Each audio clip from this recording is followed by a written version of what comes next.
La confiture, ça dégouline, ça coule, coule sur les mains. Ça passe par les... Salut tout le monde, aujourd'hui on se retrouve pour parler des confitures. Alors je trouve que quand on s'intéresse à tout ce qui est conservation des aliments, il faut vraiment commencer par la confiture. C'est quelque chose qui demande très peu de matériel et puis il y a très peu de risques sanitaires. Donc si vous êtes novice, que vous voulez conserver durablement vos aliments, c'est une bonne solution. Alors moi je fais des confitures depuis plus de 15 ans, j'ai commencé très jeune à faire des confitures dès que j'ai eu un appartement. Alors j'avais pas forcément les denrées, j'avais pas de jardin, c'était un petit appart, mais tout simplement je récupérais des fruits et légumes autour de moi dans les jardins de mes connaissances. On peut très bien aller à la cueillette des mûres, forcément, la meilleure confiture du monde je trouve que c'est la mûre. Et on peut aussi acheter en gros, aller chez les producteurs.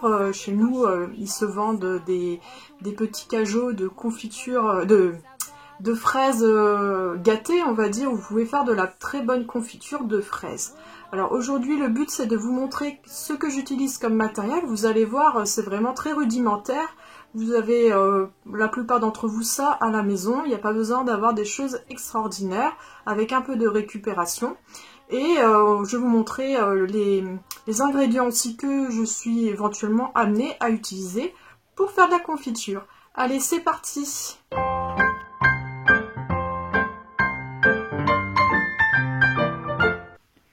Donc forcément, l'indispensable, on va dire, s'il y a un achat à faire, on peut en trouver d'occasion, c'est la fameuse bassine à confiture. Mais certainement que dans votre famille, chez certaines personnes âgées, vous allez pouvoir trouver ce type d'ustensiles qui seront en plus de très bonne qualité. Si vous avez de l'induction, vous ne pourrez pas utiliser la bassine à confiture en cuivre. Donc vous pouvez tout simplement utiliser un faitout à fond large. Ça fonctionne aussi très bien, il n'y a pas de souci. Donc, autres ustensiles que moi j'utilise à la maison. Alors, forcément, une cuillère en bois, pouvoir remuer la confiture le plus souvent possible. Il faut vraiment répartir la chaleur dans votre contenant.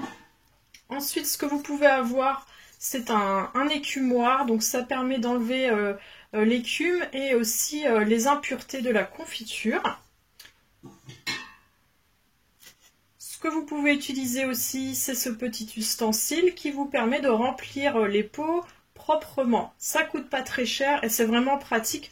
Ça vous évitera après de passer du temps à tout nettoyer vos rebords de pots avant de les fermer. Autre chose, alors je me suis offert ce petit ustensile qui est un pèse-sirop. Alors c'est pas tant pour les confitures, mais c'est si je veux faire des sirops ou des coulis, j'aimerais bien savoir le taux de sucre qu'il y a dans les coulis. Alors peut-être que j'en reparlerai dans des vidéos un peu plus, on va dire, pratiques, où j'expliquerai des recettes. Pour les confitures, souvent il y a la technique de l'assiette, de mettre une goutte de confiture et de voir si la consistance de votre confiture est assez ferme pour pouvoir bien se conserver. Moi je travaille beaucoup à l'œil en fait, donc ça c'est surtout pour les coulis. Ça peut aider un petit peu quand on est novice. Sinon, ce que j'utilise beaucoup quand je fais les confitures, c'est ici le moulin à légumes, parce que moi je fais pas mal de mûres, de confiture de mûres, comme c'est notre préféré, et j'enlève un petit peu les grains. J'enlève pas tous les grains, mais ça permet un petit peu d'en enlever. Souvent, pour les enfants, ils préfèrent sans. Au niveau des pots, moi je fais tout simplement de la récupération de pots, je n'achète pas de pots. La seule chose à faire, c'est venir changer de temps en temps les couvercles. Alors là, j'ai 2 couvercles et donc ici, on peut voir que celui-ci commence à rouiller. Donc celui-ci, je vais le jeter, je ne vais pas le garder. Par contre, là, c'est un autre couvercle et celui-là est en très bon état. Celui-là, je vais pouvoir le réutiliser. Donc tous les ans, il faut regarder, faire un petit peu son inventaire et jeter ce qui n'est plus utilisable. Voilà. Alors au niveau des ingrédients, Vous pouvez utiliser du sucre cristal. Il y a aussi des préparations toutes faites qui peuvent vous aider à réaliser notamment des choses comme des gelées. C'est pas forcément chimique, hein, c'est juste du sucre avec de la pectine. Donc le sucre blond de canne, moi j'en utilise aussi. Vous pouvez faire des stocks. Ça se périme pas en fait le sucre, il n'y a pas de souci. S'il est gardé dans des bonnes conditions. Pourquoi des stocks? Parce que moi ça m'est déjà arrivé de me promener, tomber sur un coin où il y avait plein de mûres, un coin que je connaissais pas, et de rentrer chez moi, c'est le dimanche, j'ai pas de sucre, je peux pas faire ma confiture. Alors après, sur les fruits frais, vaut mieux tout de suite les transformer, c'est quand même mieux. Ce qu'on peut utiliser dans certains cas aussi, c'est l'agar-agar, qui est un gélifiant à base d'algues. C'est ce que j'ai utilisé pour réaliser, par exemple, cette confiture de kiwi banane, qui se conserve très bien grâce à l'agar-agar. Alors, c'est un sachet par litre. Hein, donc, vous voyez, ça revient, le coût est vraiment minime. Mais pour le kiwi, c'est quand même assez difficile de réussir les confitures, ça peut être quand même une aide. Alors nous on fait 80 pots environ, on ne consomme pas forcément 80 pots par an, j'en offre aussi pas mal. Faut savoir que j'étale dans l'année les réalisations. La première, là ce qui va arriver prochainement, ça va être ma confiture cassis figue, ça c'est celle de l'année dernière.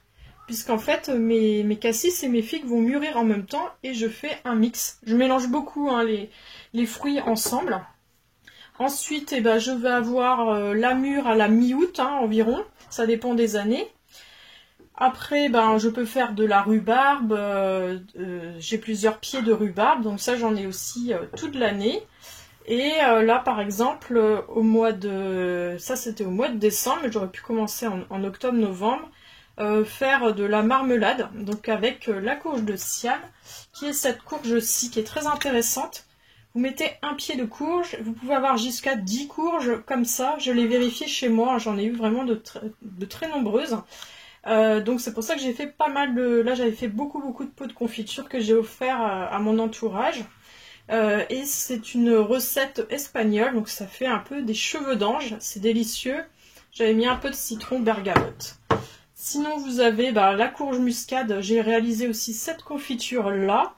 Si vous avez beaucoup de courges, c'est un moyen de recycler en tout cas vos courges. Donc là, j'avais fait avec de l'orange et des épices. Je trouve que les confitures aussi, c'est très inventif parce qu'en fonction de ce qu'on va trouver à un moment donné dans son jardin, ça permet, faut pas hésiter à mettre aussi des épices. Voilà, c'est assez créatif, je trouve. Comme mode de conservation en tout cas. Donc voilà un petit peu comment je m'organise. Donc c'est vraiment étalé dans l'année. Je récupère des pots, il faut vraiment demander dans son entourage. Puis on en offre un rempli, comme ça contente tout le monde. Voilà, j'espère que ça vous aura plu, donné quelques idées. Et puis moi je vous dis à très vite. Nous on a un très mauvais temps en ce moment, donc je vais pas trop aller dans le jardin. Mais j'espère vous y retrouver très bientôt. Allez, salut!